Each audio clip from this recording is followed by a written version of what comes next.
Baik, terima kasih saudara. Senang sekali saya Afla Nadia dapat menemani Anda kembali dalam Serambi Topik. Seperti biasa untuk membahas isu hangat dan menarik yang diangkat harian Serambi Indonesia dalam headline-nya. Dan untuk headline hari ini, saudara, Serambi Indonesia mengangkat mengenai pembobolan Bank Mandiri, pembobol Bank Mandiri ditahan.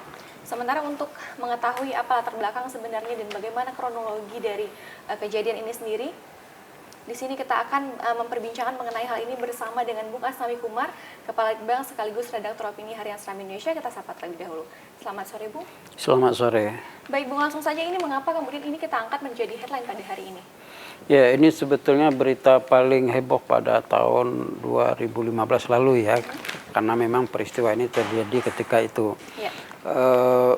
Yang membuat ini heboh ternyata pelakunya adalah para guru, lebih khusus lagi bendahara sekolah. Oke. Nah, jadi sampai sekarang ini kasus masih terus diusut dan belum selesai, dan kita tahu seperti yang kita turunkan hari ini dengan ditangkapnya kemarin 4 orang lagi, berarti jumlah tersangkanya semua sudah 9 orang yang sekarang masih terus diperiksa.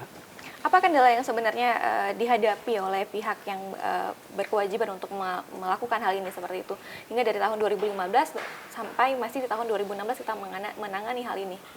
Iya, kasus pembobolan bank ini terjadi di 2 bank ya, di 2 bank dengan modus yang sama. Yang pertama bank Aceh, yang kedua bank Mandiri ya. Di Bank Aceh bobol sekitar 5 miliar lebih, kemudian di Bank Mandiri sampai 7 miliar. Jadi jumlahnya sekitar 12 miliar lebih dengan modus yang sama. Meminjam, kemudian juga melakukan kerjasama dengan orang dalam. Jadi semacam kredit fiktif lah, semacam kredit fiktif. Uniknya lagi para peminjam ini umumnya perempuan dan sebagai janda. Okay. Itu semua direkayasa oleh pelaku ya supaya bisa mendapatkan uang dari kedua bank tersebut. Bagaimana informasi hari ini yang kita dapatkan, Bung, yang kita cantumkan dalam Serambi Indonesia pada hari ini? Ya, sejauh ini masih terus diperiksa. Kita juga meminta konfirmasi dari pihak Bank Mandiri. Semua kecuali 1 orang di antara 9 itu 1 orang yang masih berprofesi sebagai karyawan Bank Mandiri, selebihnya sudah diberhentikan. Kemudian soal guru kenapa kemarin ditangkap, itu karena memang 2 orang yang terlibat sebelumnya melarikan diri, jadi kemarin berhasil ditangkap lagi. Berarti sebelumnya sudah ditangkap kemudian melarikan diri? Bukan, begitu mereka ketahuan bahwa mereka tersangka pelaku, mereka melarikan diri ke Sumatera Utara, jadi kemarin baru ditangkap. Baru kemarin ditangkap. Betul. Itu. Apa sebenarnya modus atau latar belakang dari para pelaku melakukan pembobolan ini, Bung?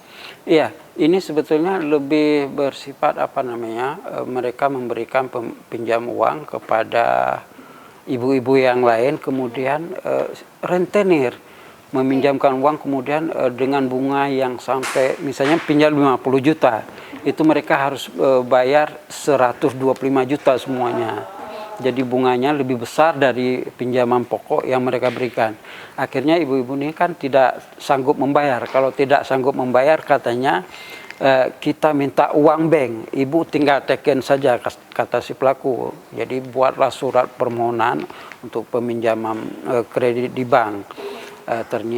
Yang ternyata juga fiktif. Jadi begitu duit itu diambil, langsung untuk nutup ke rentenir itu lagi tadi. Jadi si ibu-ibu yang namanya dipakai itu hanya sebagai korban saja. Baik. Jadi modusnya ya seperti itu, penipuan. Modus penipuan. Ya. Baik, Bung.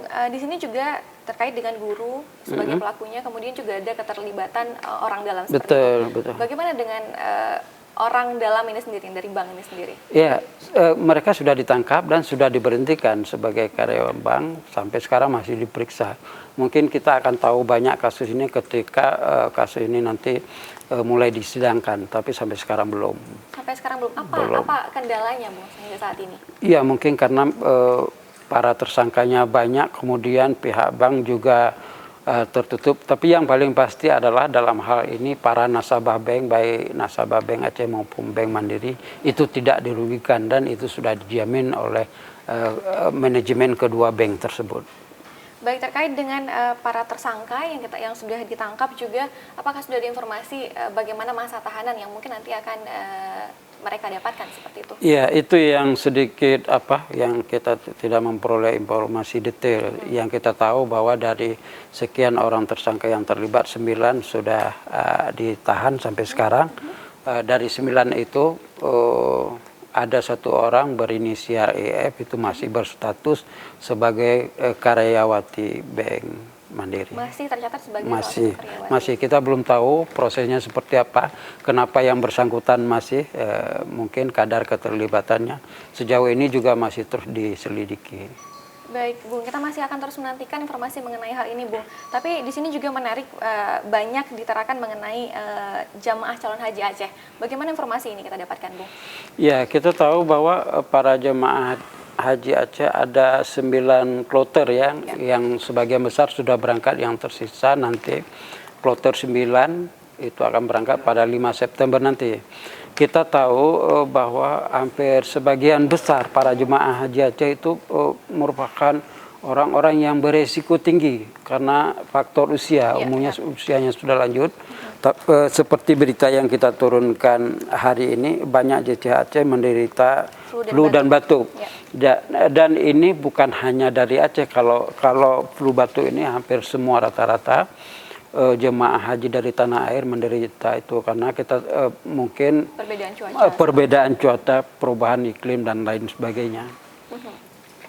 Bagaimana selanjutnya penanganan, mungkin apa informasi yang kita dapatkan mengenai apa yang harus mereka lakukan seperti itu? Ya, sejauh ini kita melihat bahwa pelayanan jemaah haji cukup baik dari segi kesehatan, makanan, penginapan juga. Sejauh ini belum ada keluhan yang berarti dari para jemaah haji kita, termasuk para jemaah haji Aceh.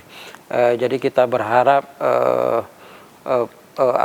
prosesi ibadah ini akan berlangsung lancar, semuanya bisa terlaksana dengan baik, dan sepulang mereka kembali ke tanah air nanti akan semuanya menjadi haji yang mabrur. Amin. Baik, Bung. Fokus liputan kita ke depannya seperti apa? Ya, kita masih terus memantau soal pembobolan bank ini karena memang kasusnya sedang bergulir di kejaksaan. Kita juga terus setiap hari menurunkan laporan haji baik dari dalam maupun dari Arab Saudi sana. Baik, terima kasih Bung Astawi untuk waktunya hari ini. Saudara, demikian perbincangan kita dalam Serambi Topik, kembali ke studio.